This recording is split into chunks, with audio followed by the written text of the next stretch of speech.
Hi, my name is Cecily Braden, and I am founder and creator of the Lymphatic brush. And today I want to show you a technique that I use when I begin to work a new area or quadrant of the body. I call this technique prime the pump, and it is designed to activate the local lymph nodes and open up the pathways that drain into each regional lymph node cluster. This technique can be done on the axillary lymph nodes, the abdominal lymph nodes, the inguinal lymph nodes, the popliteal lymph nodes, any area where you have a cluster of lymph nodes that is receiving fluids from another part or portion of the body. This opening sequence incorporates a variety of different techniques that you can alter as you're working. They do not need to be done in sequence. I want you to really focus and pay attention to how your skin feels, how the tissue feels. Does it feel tight? Does it feel stagnant? Does it feel restricted? Do you have cording? Do you have a lack or a limited range of motion? I have rheumatoid arthritis. This shoulder will often flare up, and in that case I have to alter because I don't have the range of motion to be able to lift up my arm and work this area. So if that's the case, then we can find a way around it, or just kind of work as close as you can, or utilize your hands to get up into that area before using the lymphatic brush to provide that directional flow and work the rest of the region or that quadrant or area that you are intending to work for that particular session. Okay, so let's get started. Let's start with our axillary lymph nodes, which are located directly underneath your arms, and they drain the middle portion of our body. So from below our neck and above our belly button, this includes the chest and breast area, up along our rib cage, up the torso, the middle and upper portion of our back, and our arms. Remember, the key to the lymphatic brush is connection of the textured bristles with the skin. It's not about pressure. So I want you to take your large brush, place it right into the kind of the crook of your arm where the axillary lymph nodes are located, and allow those textured bristles to connect with the skin. The first technique is called static rotations. So we're going to take the brush and you're going to rotate the brush, staying in one place. Static, meaning keeping still, not moving it around, and rotating it. We're not twisting it. Just place the brush on the lymph node region and rotate. Rotate. Now, as I rotate, I'm not moving the brush as in twisting. I am rotating, but I am moving the brush around the area to really make sure that we are activating, opening, and just kind of priming the pump in the entire region. Okay? And you can play with this movement and see what feels good. What you're going to find and what you should feel is a little bit of stretching as you rotate towards the lymph node cluster or the hollow of your underarm. So what I mean by that is when we connect the brush and we rotate, you're going to see a slight stretch in the skin that's coming from the region where we are pulling or will be working, or that receives fluids from that quadrant. So go ahead and just play with it a little bit and just see how it feels. It might feel kind of tight. Doesn't mean you add more pressure. We just want to kind of gently come in and activate this area. I will turn and change my rotations depending on where the fluid is coming from. So when I'm coming and directing the fluid down from my arms into that region, I will kind of sweep and rotate towards the lymph node cluster that's receiving the fluid, and working to kind of manipulate and encourage the flow of the fluids into that drainage area.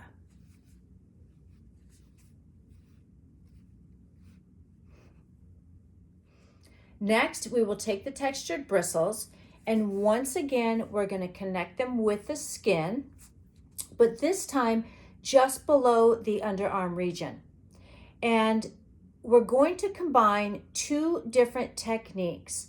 We're going to combine sweeping, where we connect and sweep, with an overlapping stroke to help us create a pathway for the fluids to flow. So, start with connecting the textured bristles, and what I want you to do is, as you connect, and you can test this out, connect and just kind of give the brush a little bit of a lift. And what I want you to do is, I want you to see the stretch that happens when you connect and sweep. So you should see a little bit of the skin, or maybe if you're wearing a swimsuit like mine, you can see the fabric moving, which is an indication that you're creating the appropriate stretch or movement to help propel those fluids. Okay, so I'm going to go ahead and just go straight through it.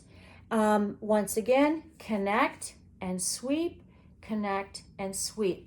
And I would follow this movement out all the way down.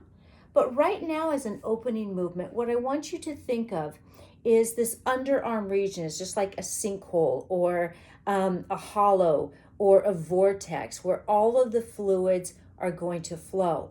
And we're just going to work right around that vortex and start to open up the pathways all around the region before we begin working the entirety of each quadrant that drains into it. Okay, so this is an opening movement, and I like to do this movement in each area where I'm activating and opening those lymph node clusters. So this would include my inguinal region, behind my knees in the popliteal. We also utilize it when we're opening terminus, coming down into terminus, down the neck, from behind the upper back, shoulders, and along the clavicle. So it's very similar in all regions of the body. Connect. Now I'm going to just reach around, and I don't have to come way back, just as far as my reach will take me. And I'm coming in from the upper part of my back, and I'm going to circle around, just kind of tick-tock around the clock, and the clock being my underarm, the center of the clock, and kind of just tick-tock around it, coming in. This would be 3 o'clock, 5 o'clock, and just start to open up and circle around the regional lymph nodes that you have opened up. It's this simple. Okay. And this is what I call priming the pump. Just really activating, warming up, softening the tissue, and preparing this region to receive additional fluids from all of the surrounding and contributing parts of the body. It's worth noting that while I am wearing a bathing suit for demonstration purposes, I really recommend working directly on the skin and eliminating any type of restriction with straps or the fabric so that you can work directly on the skin and really connect with each portion of the skin that you are draining and working. We want to make sure that we eliminate any restrictions or impediments for the fluids to flow. So I recommend this after you shower or before you go to bed. And just make sure that you remove any undergarments. If you're unable to, if you're not in an area where you can take off your undergarments, then bring your straps down so that as you're working the area, or you can even kind of bring them out, it releases the restriction in that area, and you can really get that stretch and the mobility for the motility in the tissue and for those lymph vessels to do their job freely.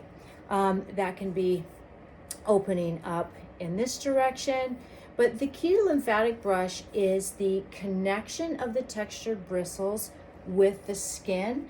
And so we want to make sure that we connect with as much skin as possible as we work each region, each quadrant, and each area of the body.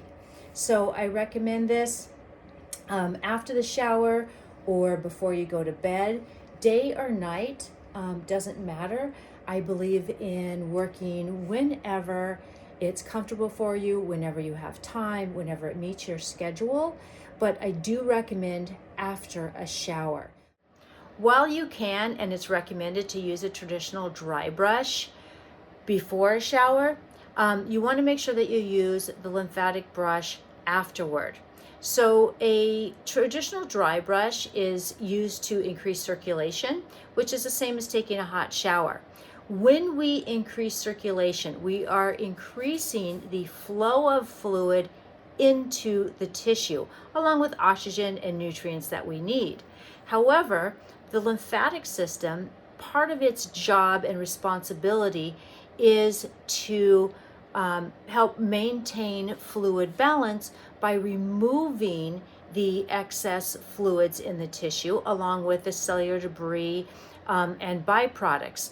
So we don't want to increase the we don't want to use the lymphatic brush prior to a shower, because we don't want to eliminate and get rid of all of that excess fluid and then take a shower and add that fluid back into our system. So we want to make sure that we shower, increase that blood flow, which increases the tissue pressure, helps activate the lymphatic system in a very indirect way, and then target the lymphatic system afterwards and drain all of that excess fluid once our body begins to cool down. Another frequently asked question is, should I do this in the morning or should I do this in the evening? And my answer is whenever it is comfortable for you, whenever you have time, whenever it's most enjoyable for you, when you can relax, you're not stressed, you're not rushing through it. I have a tendency to do my routine after I get out of the shower in the morning and before I get dressed. I have a facial and a quick chest and breast routine. It doesn't take me more than 5 minutes to stimulate all of the important lymph node clusters, and again, work and do this opening movement at minimal. So opening up the lymph node cluster underneath my arms, coming in and just providing that directional flow for the areas that surround it, and then I will move on to the next region. You don't have to do the entirety of each area. You can come back to it, but if you are going to have a busy day, be sitting, or even if you're going to be active, then at least start with these opening movements before or right after you get out of the shower, before you begin your day. Or you can do this also at night. This opening movement can be done before you go to bed. It is very relaxing, so it's a nice way to kind of just ease into the evening, release all the stress from the day, and it will help improve your quality of sleep as well when you have a regular manual lymphatic drainage routine using the lymphatic brush.